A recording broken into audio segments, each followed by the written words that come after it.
Hey, we're back to talking about Rosie's dad. Yeah. Your So dad. I guess my dad-in-law. Father-in-law. Yeah, your father-in-law. I always say dad-in-law, but then it's like that's kind of weird, isn't it? But like we always say dad. Yeah. That's just. I've never heard of someone calling their father-in-law their dad-in-law, but like, I mean, I usually don't even call him that when I see him. When I see him, I just go, "Hey, Sean." Yeah. You know.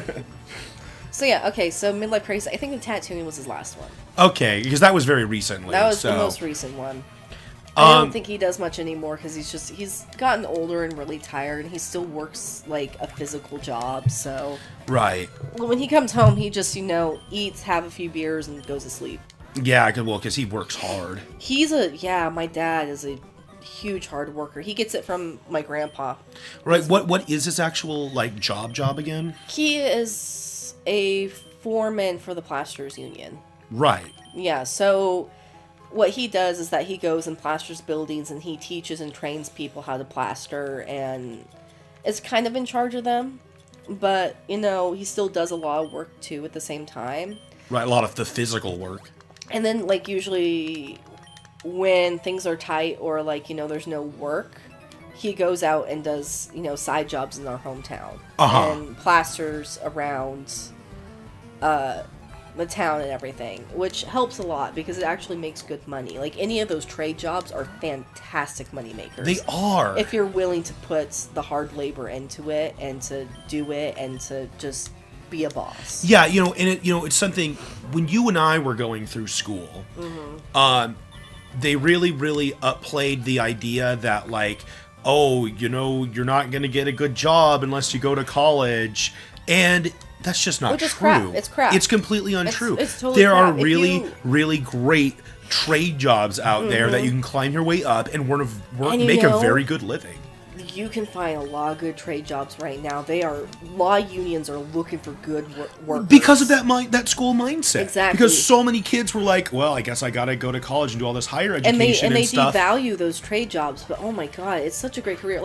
Okay, so the classroom... before that, yeah. I do want to mention that mindset in the school system has changed. Thank God. It's much more now about, which, I mean, the system itself hasn't changed to reflect that, with things like shop programs and art programs being cut out of schools, but the mindset has changed for a lot of districts. Definitely matters. For the ones that I've been at now are no, we need to emphasize that anybody can succeed doing what they want to do, whether it's a higher education-based job or it's a trade job. That is because it was kind of what the educators were seeing as kind of a response to bigger dropout rates was the fact that we were telling kids that you have to do these higher education jobs, and so it was discouraging a lot of kids from getting involved in the idea that they could succeed doing these kinds of trade jobs. Yeah, and so that mindset has totally changed now, and I hope it spreads. I hope it works out because a lot of construction unions are struggling because not a lot of people want to do the work.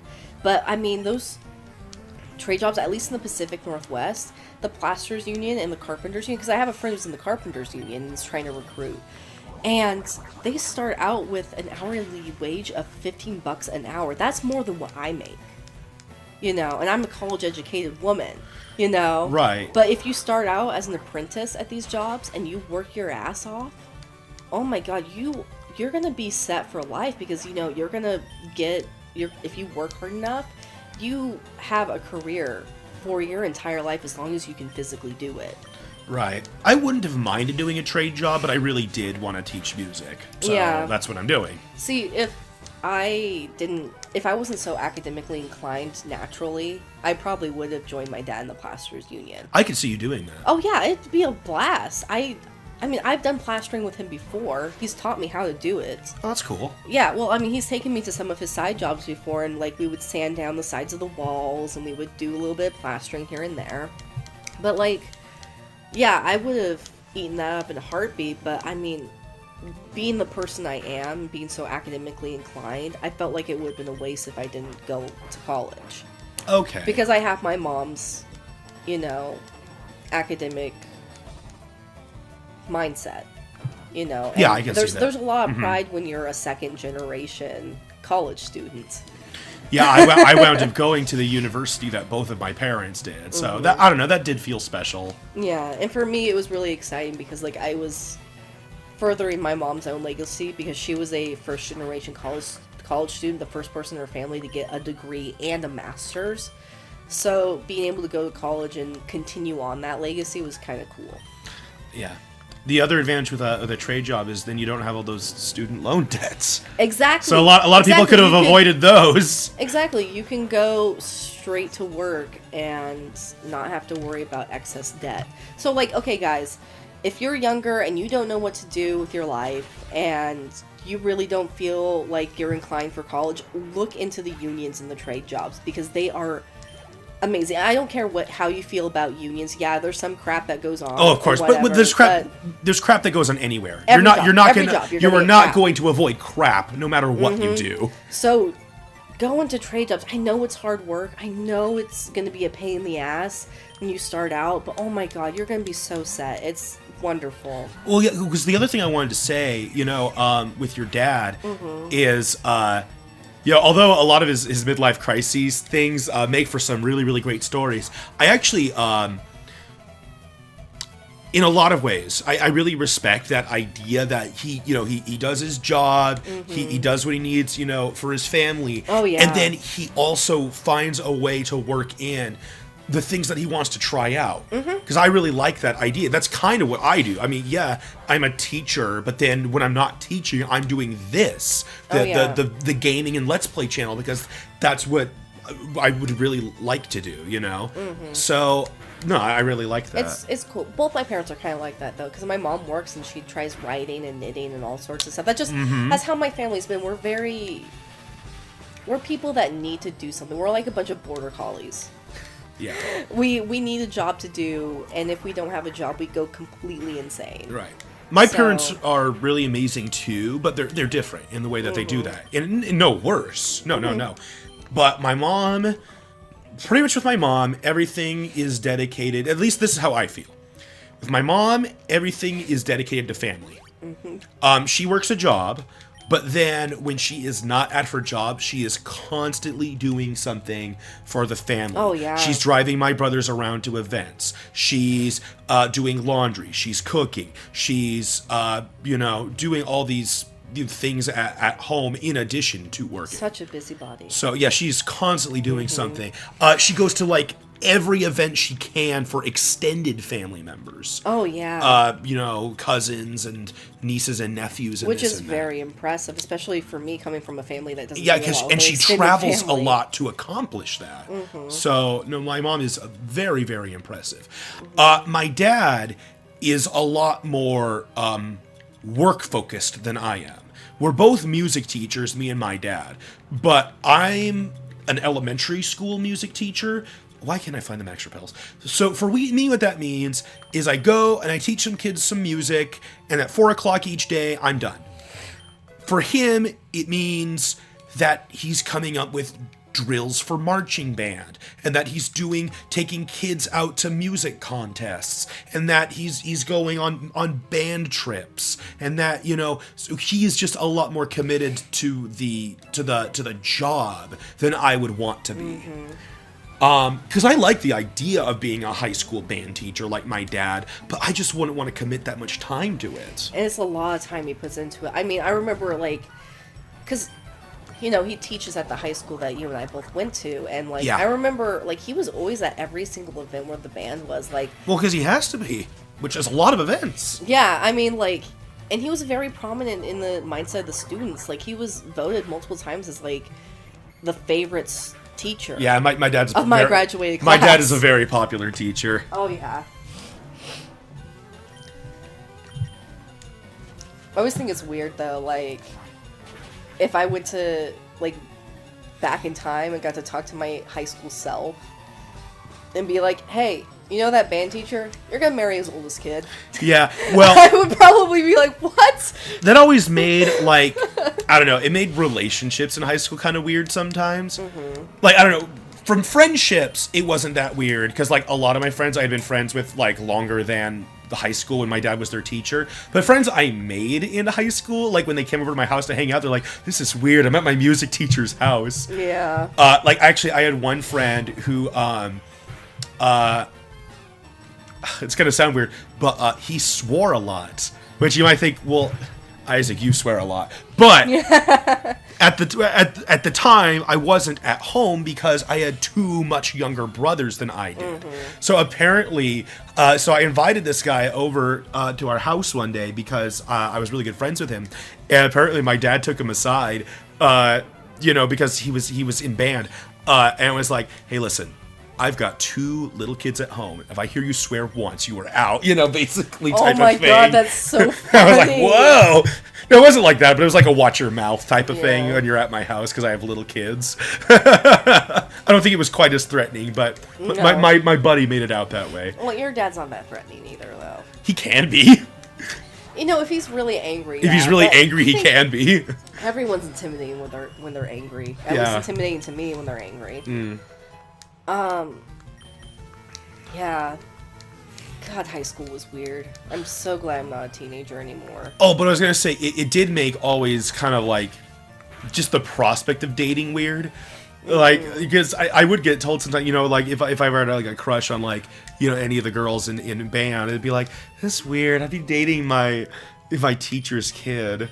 Like, yeah, I guess that is kind of weird, huh? Oh, well. Yeah.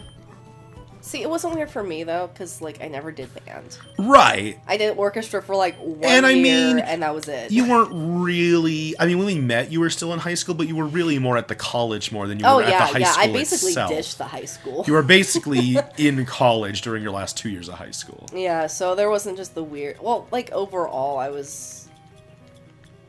Almost halfway through my potions. Ugh. I gotta say, when you're a 16-year-old and you're going to college, people really do mistake you for being older than that, and it gets really scary and creepy.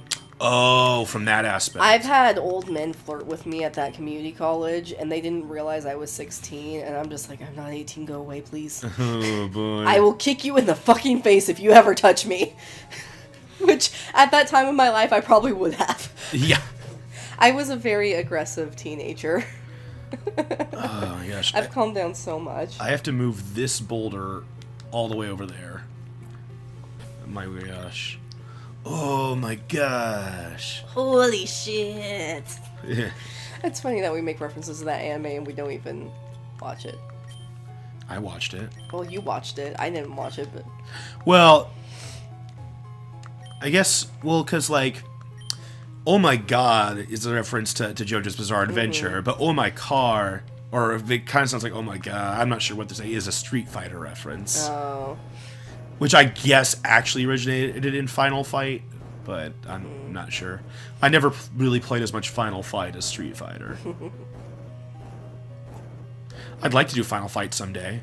I think that one, if I remember correctly, is a 3-player co-op, so it could be like you, me, and Taylor. We should have Taylor come over sometime. Oh, we will. He usually, because Taylor and I did those LPs recently of Sonic Colors and what was the other one we did? It was a co-op. Oh, Tropical Freeze. Why did I do that? I just put the button. God damn it! I gotta move it again. I'm sorry. I'm laughing at your pain. This thing sucks. I fucking hate this Victory Road. Can they at least keep the boulders on the buttons once they're pressed? Nah. Son of a bitch. All right. In any case, now I lost my train of thought. Oh, but we recorded those LPs actually over the summer because there's a one point in summer where Taylor has work off. Don't you love the animation on these little waterfalls? Huh, that water sure is still. What animation? Is it frozen? It needs to let it go. Damn it, I'm sorry. So, but we recorded those over the summer because, I always have summers off because I'm a teacher. And then there's a point in the summer that he has off. Wait, didn't I just move this boulder? Did it respawn? I am so confused right now. I think it accidentally left. I don't know. I'm tripping out. Did that? We caught that on film, right? Yeah. Didn't I literally just move this boulder onto the button, and then did it move back here? I have never ever seen that before. I don't think that's supposed to happen. It's a creepypasta. I have a cursed cartridge. Not again. Not again. Wait, what? I'm... Okay.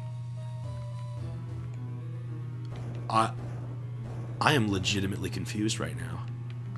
I don't really know what to say. It's probably just a glitch. Okay. Okay. And... Oh no! I might not be able to proceed. Wait a minute, it just disappeared. The wall just disappeared. Is that what's supposed to happen? I don't remember that being the case. I don't understand. Maybe once you put the rock on the button once, the wall just disappears forever. But no, because the one in the first room didn't do that when we left Victory Road and came back. I am legitimately... I don't remember this. But, you know what? I got through, so I guess I won't complain. Unless after this battle that wall comes back and then I can't proceed unless I dig out of here. That'd be weird. What the fuck, game? Okay, I might just not be remembering things right, because it has been a while since I've played this far into LeafGreen. Since I played this far into LeafGreen. My head is throbbing. Well, you're sick. But are you okay? Yeah, it just feels weird. I used the wrong move, but oh well. No. Should be fine unless he crits. I mean, if he crits, he crits. There's nothing I can do about that. It's just bad luck. I was gonna switch out, but just go for it now. Hit yourself. Yay. That was an unnecessary risk. Yay. He wants to learn... Oh, yes! Finally! I've been waiting for him to learn Poison Fang. Get rid of Leech Life. We've had Leech Life since we've caught this thing. Now we finally got something better. Poison Fang. If I remember correctly, Poison Fang actually inflicts the same type of poison as Toxic. Oh, nice. But it doesn't happen for sure. But it's attached to a fairly powerful poison move. So, it's got its advantages. You know, that Poliwhirl looks very surprised. Whoa! I can't believe I'm fighting a Victory Bell. Oh! Its mouth. I don't think it has one. How does it eat? You think it just absorbs things into the swirl. That sounds scary. I just made that up, but I like that imagery now.